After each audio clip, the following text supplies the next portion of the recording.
ప్రధానంగా ఈ సమాజంలో వాళ్ళకి సంబంధించిన లెక్కలు కానీ వివరాలు కానీ లేకపోవడం వల్ల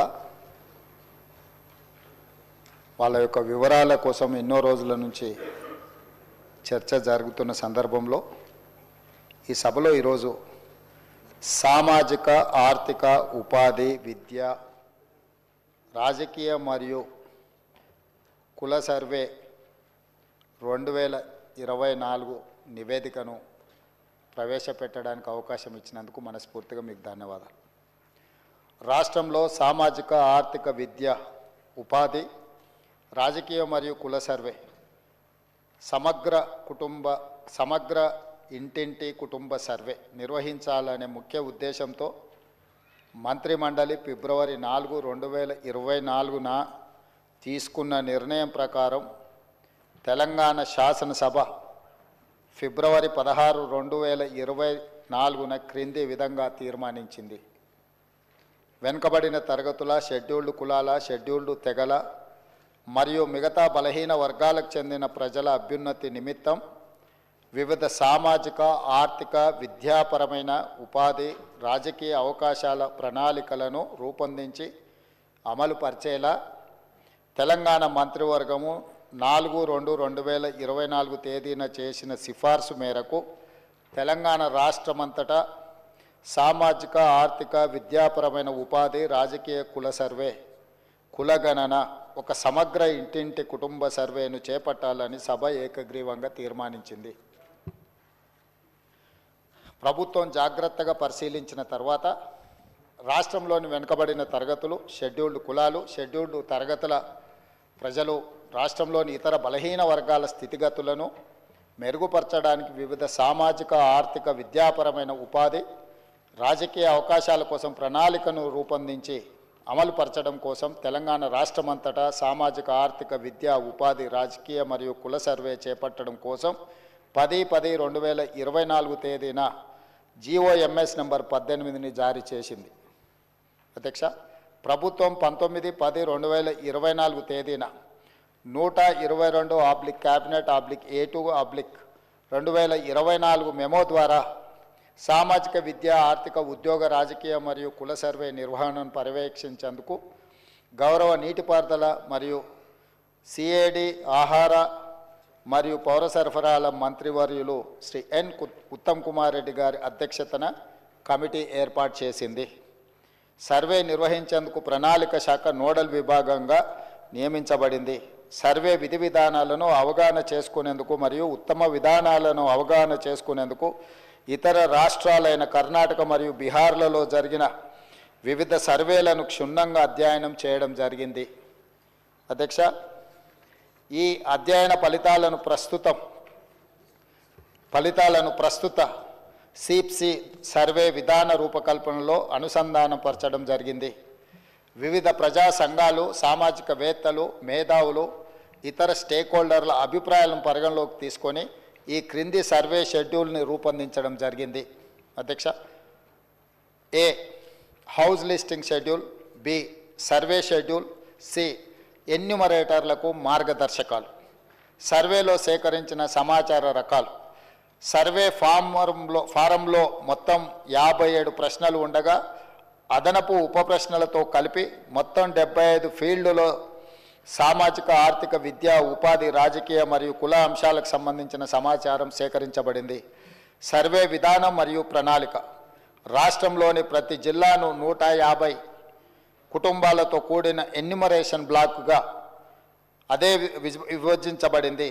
తద్వారా 94,261 ఎన్యూమరేషన్ బ్లాక్లను ఏర్పాటు చేయడం జరిగింది.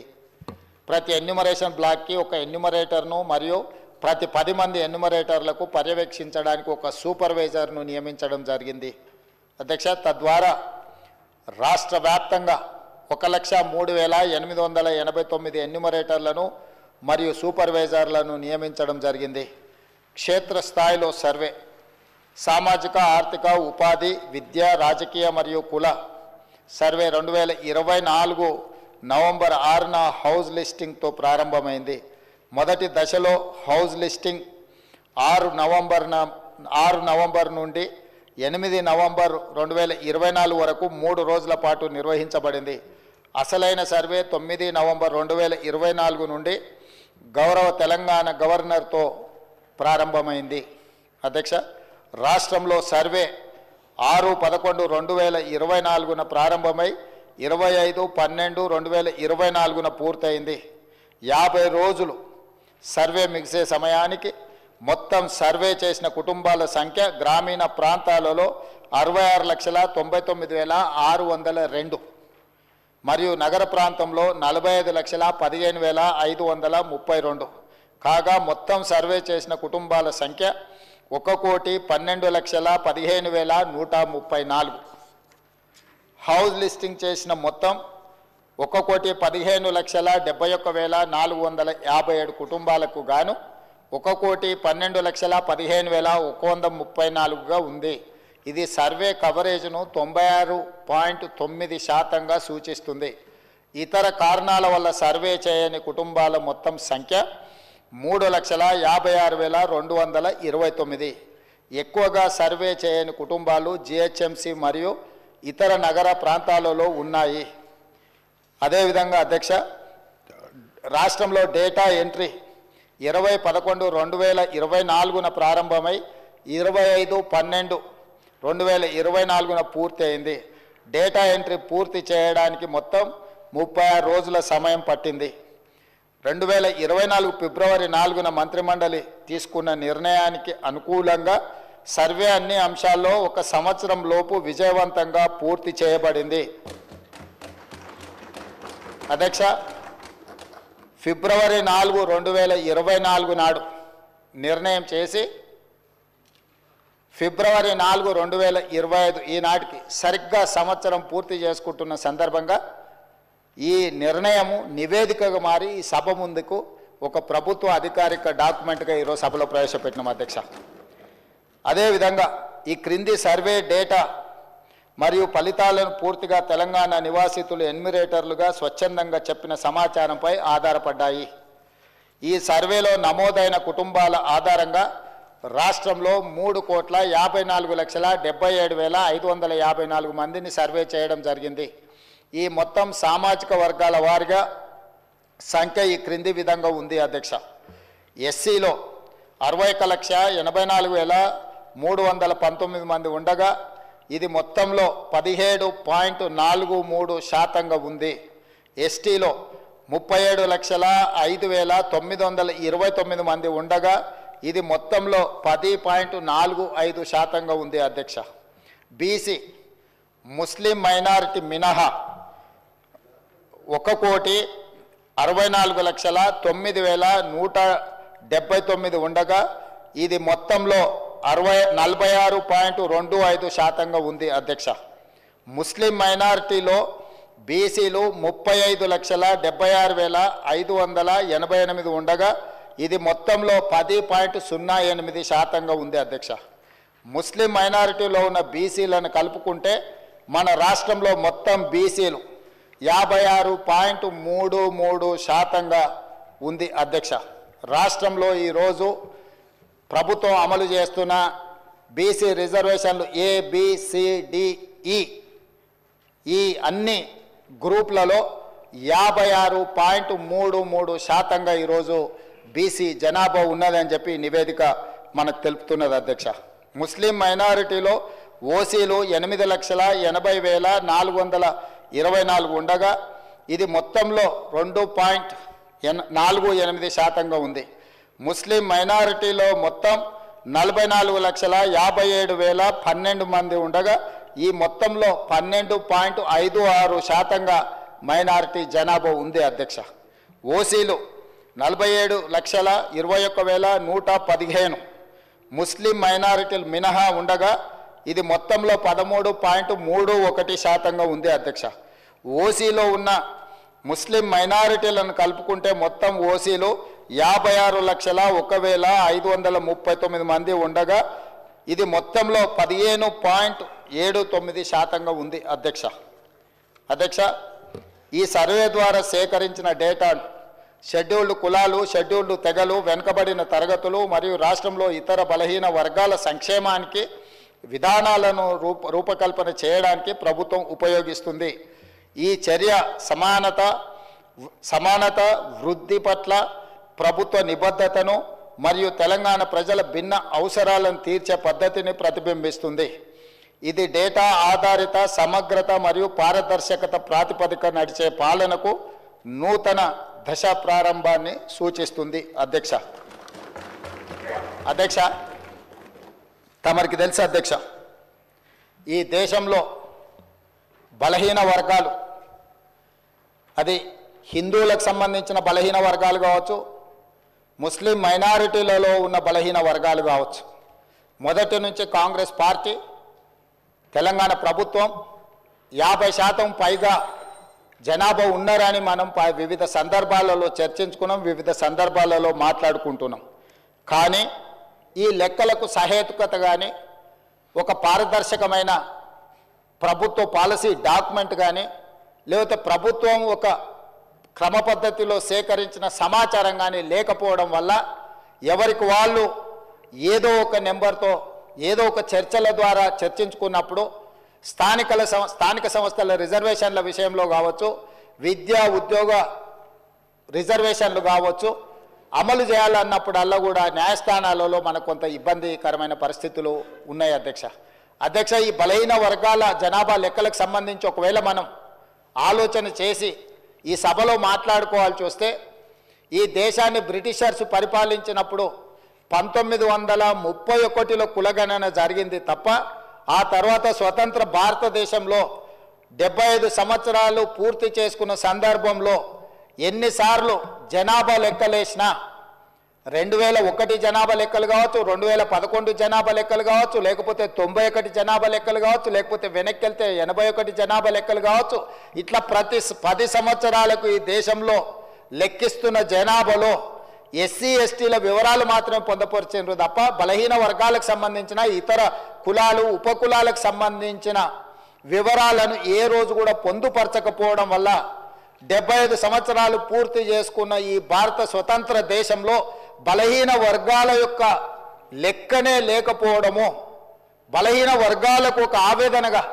ఒక బాధగా మా హక్కులను కాలరాస్తుండ్రు, అసలు మమ్మల్ని మనుషులుగా కూడా మీరు గుర్తించడం లేదు, సమాజంలో జిత్తినే ఆబాది ఉత్తినే ఇస్సదారి అనే ఒక నినాదాన్ని నాయకుడు రాహుల్ గాంధీ గారు తీసుకోవడంతో వారు ఎన్నికల సందర్భంగా భారత్ జోడో యాత్రలో భాగంగా ఈ దేశ ప్రజలకు ఒక మాట ఇచ్చారు. కేంద్ర ప్రభుత్వాన్ని డిమాండ్ చేసిండ్రు. వారు కేంద్ర ప్రభుత్వం జనాభా లెక్కలు సేకరించినప్పుడు కులాల ప్రాతిపదికన కూడా జనాభాను సేకరించాలి, తద్వారా ప్రభుత్వం కేటాయిస్తున్న నిధుల విషయంలో కావచ్చు, నియమిస్తున్న ఉద్యోగాల విషయంలో కావచ్చు, ఆర్థిక రాజకీయ ఉపాధి ఉద్యోగ అవకాశాలలో వాళ్లకు సరైన న్యాయం చేయాలి. కాబట్టి దీన్ని ప్రభుత్వము ముందుకు తీసుకువెళ్ళాలి, ప్రభుత్వం పాటించాలి అని డిమాండ్ చేసిండ్రు. కానీ కేంద్ర ప్రభుత్వం ముందుకు రాలేదు. అయితే వారు ఆ రోజు ఈ తెలంగాణ రాష్ట్రంలో తమరికి తెలుసు, మహబూబ్ నగర్ జిల్లాలో మక్తల్ కృష్ణా నదిని దాటుతూ తెల్లవారుతుంటే రాహుల్ గాంధీ గారు తెలంగాణ రాష్ట్రంలో అడుగుపెట్టి 23 రోజులు మహారాష్ట్ర సరిహద్దుల్లో వారు మహారాష్ట్రకు వెళ్ళేటప్పుడు 23 రోజులు తెలంగాణ ప్రజలకు స్పష్టంగా చెప్పినారు, తెలంగాణ రాష్ట్రంలో మా ప్రభుత్వాన్ని ఏర్పాటు చేయండి, నేను తెలంగాణ ప్రజలకు నేను మాట ఇస్తున్నా, మేము అధికారంలోకి వచ్చిన తర్వాత మా ప్రభుత్వం కులాల ప్రాతిపదికన జనాభా సేకరణ చేసి బలహీన వర్గాల లెక్క ఎంతుందో లెక్క తేల్చి వాళ్లకు రాజకీయంగా రిజర్వేషన్లు కల్పిస్తాం, ఉద్యోగ ఉపాధి రిజర్వేషన్లు కల్పించే బాధ్యత మేము తీసుకుంటాం. ఇది సమాజానికి ఎక్స్రే, ఈ ఎక్స్రే ద్వారా ఎవరు ఎంతమంది ఉన్నారో వాళ్ళకి ఎలాంటి ఆర్థిక రాజకీయ ప్రయోజనాలను చేకూర్చాలో మేము చేస్తామని వారు చెప్పారు. అందుకే డిసెంబర్ 7, 2023 నాడు మనం అధికారం చేపట్టి అధికారంలోకి వచ్చిన తర్వాత ఎంబడే ఫిబ్రవరి 4 నాడు 2024 నాడు మంత్రివర్గంలో ఆమోదం చేసి ఫిబ్రవరి 6, 2024 నాడు సహచర మంత్రివర్గ సభ్యులు పొన్నం ప్రభాకర్ గారు ఇదే సభలో తమరి అనుమతితో తీర్మానాన్ని ప్రవేశపెట్టినము. ఆ తర్వాత పార్లమెంటు ఎన్నికలు 5-6 నెలలు ఈ ప్రక్రియకు పార్లమెంట్ ఎన్నికల వల్ల విఘాతం కలిగింది. కానీ ఈ ప్రభుత్వం మా నాయకుడు మేము ఇచ్చిన మాట ప్రకారం ఈ సమాజంలో కులగణన జరగాలి, కులగణనలో రాజకీయ ఆర్థిక సామాజిక అన్ని వివరాలను పొందుపరచాలన్న ఆలోచనతోటి ఈ కార్యక్రమాన్ని ముందుకు తీసుకెళ్లాలన్న లక్ష్యంతో మంత్రివర్గ ఉపసంఘాన్ని పెద్దలు ఉత్తమ్ కుమార్ రెడ్డి గారి అనుభవాన్ని దృష్టిలో పెట్టుకొని వారిని, దామోదర్ రాజ్ నరసింహ గారిని, పొన్నం ప్రభాకర్ గారిని, దుద్దిల్ల శ్రీధర్ బాబు గారిని, సీతక్క గారిని కమిటీలో పెట్టి ఈ ప్రక్రియను మొత్తం ముందుకు తీసుకువెళ్లే ప్రయత్నం చేసినాం.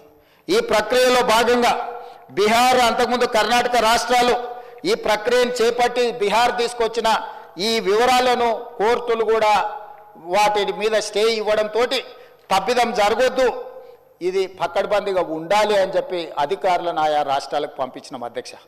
ఇదేదో ఆషామాషిగా ఇక్కడ ఉన్న కొద్దిమందిని పంచాయతీరాజు లేకపోతే ఏదైనా డిపార్ట్మెంట్కి సంబంధించిన క్రింది స్థాయి ఉద్యోగస్తులను పంపించే వివరాల సేకరణ కాదు అధ్యక్ష. ఈ దేశంలోనే, ఈ దేశానికి ఆదర్శంగా ఉండే ఒక దిక్సూచిగా మారాలని తెలంగాణ రాష్ట్ర ప్రభుత్వం ఇతర రాష్ట్రాలలో ఇట్లాంటి ప్రక్రియ చేపట్టి ఈ ప్రక్రియ న్యాయస్థానాల ముందు నిలవకపోవడం, ఈ ప్రక్రియ వల్ల జరిగిన నష్టాన్ని అంచనా వేయడానికి కూడా ఇతర రాష్ట్రాలకు అధికారులను పంపించి ఆయా రాష్ట్రాలలో జరిగిన పరిణామాలను మనమంతా కూడా ఒక స్టడీ చేసి అధికారుల నుంచి నివేదిక తెప్పించుకొని తద్వారా జనగణన ఏ విధంగా చేసిండ్రు, ఇతర రాష్ట్రాలలో కులగణన ఏ విధంగా నిర్వహించిండ్రు, వీటన్నిటిని పరిగణకు తీసుకొని పదే పదే ముఖ్యమంత్రి స్థాయిలో నేను, ప్లానింగ్ బోర్డు ఉప ముఖ్యమంత్రి గారు ఆర్థిక శాఖ కిందకు వస్తుంది వారు, అదేవిధంగా మా cabinet sub committee chairman Uttam Kumar Reddy గారు వివిధ సందర్భాలలో చీఫ్ సెక్రటరీ గారితో సహా 12 సార్లు సమావేశాలు పెట్టి సమీక్షలు చేసి అధికారులకు సూచనలు చేసి ఒక పక్కడ్బందీ ప్రణాళికతోటి ఏ విధంగా అయితే జనాభాను మనం లెక్కిస్తామో ఆ రకంగా మొట్టమొదట ఇండ్ల వివరాలు సేకరించే కార్యక్రమం చేపట్టిన అధ్యక్ష. ఈ తెలంగాణ రాష్ట్రంలో ఉన్న పాత 10 ఉమ్మడి జిల్లాలలో ప్రతి గ్రామంలో, తండాలో, గూడెంలో ఇండ్ల వివరాలు సేకరించి ఆ ఇండ్లను అన్నిటిని కూడా ఎన్యూమరేట్ చేసి ఆ ఇండ్ల మీద స్టిక్కర్ అంటించి ప్రతి 150 ఇండ్లను ఒక గ్రూపుగా అంటే అధ్యక్ష మ్యాపింగ్ చేసి ఇట్లా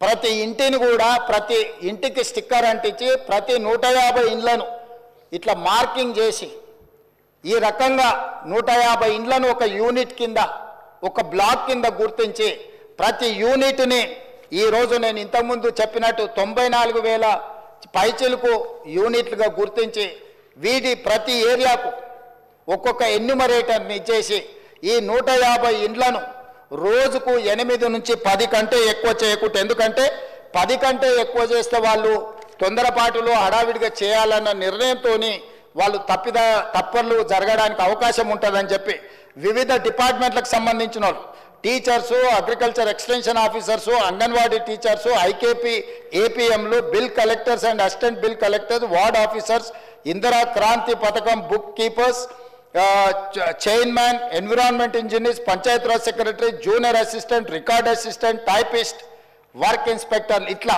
ప్రభుత్వంలో ఉన్న వివిధ శాఖలకు సంబంధించిన అధికారులను ఈరోజు మనం వాళ్ళందరినీ పెట్టి ప్రతి ఇంటికి ఇలాంటి స్టిక్కర్ను అంటించిన అధ్యక్ష.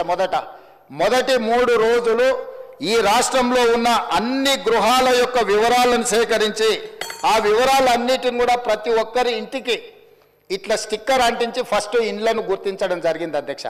ఆ తర్వాత ప్రతి ఇంటికి మన ఎన్యూమరేటర్లు వెళ్ళి ఇట్లాంటి అప్లికేషన్లు తీసుకెళ్ళి అధ్యక్ష ప్రతి ఒక్కరి వివరాలు వాళ్ళందరితో సేకరించి 8 పేజీలల్లా అక్కడికి వెళ్ళి వాళ్ళతో మాట్లాడి వాళ్ళు ఇచ్చిన సమాచారాన్ని తీసుకొని వాళ్ళ సంతకాన్ని కూడా కుటుంబ యజమాని పేరు, మొబైల్ నెంబర్తో సహా సంతకం వాళ్ళు తీసుకొని, ఎన్యూమరేటర్ సంతకం తీసుకొని, సూపర్వైజర్ సంతకం తీసుకొని ఈ రకంగా సమాచారాన్ని 8 పేజీలలో పూర్తి వివరాలతో కూడుకున్న వాళ్ళ పేరు, తండ్రి పేరు, వాళ్ళ కులము, వాళ్ళ ఆర్థిక స్తోమత, వాళ్ళ విద్య, గతంలో ప్రభుత్వం నుంచి ఏమైనా పథకాలలో లబ్ధి పొందినరా, గతంలో రాజకీయ పరమైన రిజర్వేషన్లు ఏమన్నా పొందినరా, ఇట్లా పూర్తి స్థాయిల వివరాలతోటి ఆ కుటుంబం యొక్క వివరాలు తీసుకున్నాం అధ్యక్ష. ఇవన్నీ మాన్యువల్గా సేకరించి 76,000 మంది డేటా ఎంట్రీ ఆపరేటర్స్ని పెట్టి ఏ ఎన్యూమరేటర్ అయితే 150 ఇండ్లకి వెళ్ళి చేసిండో అతనే డేటా ఎంట్రీ ఆపరేటర్ దగ్గర కూర్చొని ఒక్కొక్క పేజీ తీసి కంప్యూటరీకరణ చేపించి పూర్తిగా ఈ డేటానంతా కూడా 76,000 మంది డేటా ఎంట్రీ ఆపరేటర్లు 36 రోజులు కష్టపడి ఈ మొత్తం అంతా కూడా క్రోడీకరించారు అధ్యక్ష ఈరోజు ఇంత పకడ్బందీగా ఇందులో ఉండే పని చేసే వాళ్ళకు కూడా ఉద్యోగస్తులకు కూడా వాళ్ళకు ఒక బుక్లెట్ అధ్యక్ష రాష్ట్ర స్థాయిలో ఎన్యూమరేటర్లకు శిక్షణ ఇచ్చినాం, ఆ తర్వాత జిల్లా స్థాయిలో సూపర్వైజ్ చేసే వాళ్ళకి శిక్షణ ఇచ్చినాం, ఆ తర్వాత మండల స్థాయిలో పనిచేసే వాళ్ళకి ఇచ్చినాం, ఆ తర్వాత ప్రతి 150 ఇండ్లకు వెళ్ళే వాళ్ళకు కూడా శిక్షణ ఇచ్చి ఎక్కడ తప్పు జరగకుండా ఎలాంటి ఇబ్బంది జరగకుండా వాళ్ళకు ఒక బుక్లెట్ ఇచ్చి ఒక మాన్యువల్ అంటే గైడ్ లైన్స్ లాగా ఒక పుస్తకం ఇచ్చి అధ్యక్ష వాళ్ళందరినీ కూడా వాళ్ళకి శిక్షణ ఇచ్చి ప్రభుత్వం పకడ్బందీగా వీళ్ళందరినీ కూడా వినియోగించుకున్నప్పుడు వాళ్ళందరికీ కూడా జీతభత్యాలు ఇచ్చినాం అధ్యక్ష. అంటే ప్రభుత్వ ఉద్యోగులైనా జీతమే కాకుండా అదనంగా పనిచేయించుకున్నందుకు కూడా వాళ్ళకు జీతభత్యాలు ఇచ్చి 160 కోట్ల రూపాయలు ఖర్చు పెట్టి ఈరోజు ఒక నిర్దిష్టమైన పకడ్బందీ సమాచారాన్ని ఈరోజు సేకరించిన అధ్యక్ష 7 దశాబ్దాలుగా పైగా ఈరోజు బలైన వర్గాలకు సంబంధించిన వాళ్ళు కావచ్చు, మైనారిటీలు కావచ్చు, మేము ఎంతమంది ఉన్నామో మా లెక్క మాకు చెప్పండి అన్నారు అధ్యక్ష. కనీసం మాకు నిధులు మా రిజర్వేషన్లు లేకపోతే మా ఉద్యోగ ఉపాధి అవకాశాలలో మేము మా భాగం అడగాలి అని అంటే కనీసం మా లెక్క తేల్చండి అని అంటే ఎవ్వరు కూడా వాళ్ళ మొలకించిన వాళ్ళు లేరు అధ్యక్ష. అందుకే ఈరోజు ఈ ప్రభుత్వం స్పష్టంగా నిర్ణయం తీసుకొని ఇది ఒక చారిత్రాత్మకమైన నిర్ణయం, రేపు సమాజం యొక్క అభివృద్ధికి ఇది ఒక దిక్సూచిగా ఒక మోడల్ డాక్యుమెంట్గా మారుతుందని చెప్పి ఈరోజు ఒక పకడ్బందీ ప్రణాళికతో చర్య తీసుకున్నాం అధ్యక్ష. అందుకే ఈరోజు కమిషన్ ఇచ్చిన నివేదికను క్యాబినెట్ సబ్ కమిటీ స్వీకరించి ఈరోజు ఉదయం క్యాబినెట్లో దాన్ని చర్చ పెట్టి క్యాబినెట్లో ఆమోదింపజేసి ఈరోజు ఈ సభలో ప్రకటన చేస్తున్నాం అధ్యక్ష. ఎందుకంటే దీనికి పూర్తి స్థాయిలో చట్టబద్ధత కల్పించాలి. రేపటి నుండి ఈ నివేదిక రాష్ట్ర ప్రభుత్వం అమలు చేయబోయే సంక్షేమ పథకాలకు అదేవిధంగా అభివృద్ధి కార్యక్రమాలకు ఉద్యోగ ఉపాధి అవకాశాలకు రాజకీయ వాళ్ళ అవకాశాల కోసం ఈరోజు ఈ నివేదిక పనిచేయాలన్నది ప్రభుత్వం యొక్క లక్ష్యం అధ్యక్ష. అందుకే ఈరోజు 46.25% ఉన్న బీసీలు ఏబిసిడి అదేవిధంగా ఈ గ్రూప్లో ఉన్న ముస్లిం మైనారిటీ బీసీలు ఏదైతే 10.08 ఉందో మొత్తం 56% పైగా ఉన్న బీసీలు అందరికీ కూడా ఈ రాష్ట్రంలో సముచితమైన గౌరవము స్థానము కల్పించాలన్న ఆలోచనతోటి ఈరోజు ఈ ప్రభుత్వం ఈ నిర్ణయం తీసుకొని ముందుకు వచ్చింది అధ్యక్ష. కాబట్టి సభలో సభ్యులందరినీ ప్రభుత్వం ఒక మంచి కార్యక్రమాన్ని తీసుకొచ్చి ప్రజలకు అందుబాటులో పెట్టినందుకు ఈరోజు అందరూ సభలో ఉన్న వాళ్ళందరూ కూడా ఈ ప్రభుత్వాన్ని రాజకీయాలకు అతీతంగా అభినందించాల్సిన అవసరం ఉన్నది. మంత్రివర్గ ఉపసంఘాన్ని అదేవిధంగా అధికారులు అదేవిధంగా సూపర్వైజ్ చేసిన వాళ్ళు ఎన్యూమరేటర్లుగా పనిచేసిన వాళ్ళు రాత్రి మగళ్ళు కష్టపడి ఇది ఒక దిగ్విజయమైన కార్యక్రమంగా దేశానికే ఆదర్శంగా నిలబడే ఒక కార్యక్రమాన్ని ఒక బాధ్యతను నెరవేర్చింది. కాబట్టి ఈ తమరి ద్వారా సభలో ఉన్న సభ్యులందరినీ ఈ మొత్తం కార్యక్రమంలో పాల్గొన్న వాళ్ళని అందరినీ కూడా అభినందించాల్సిందిగా కోరుతున్నా. మీరందరూ పెద్ద ఎత్తున చప్పట్లతో వాళ్ళందరినీ అభినందించాలని తెలియజేస్తూ తమరి దగ్గర సెలవు తీసుకుంటున్న అధ్యక్ష. గౌరవ మంత్రివర్యులు పొన్నం ప్రభాకర్.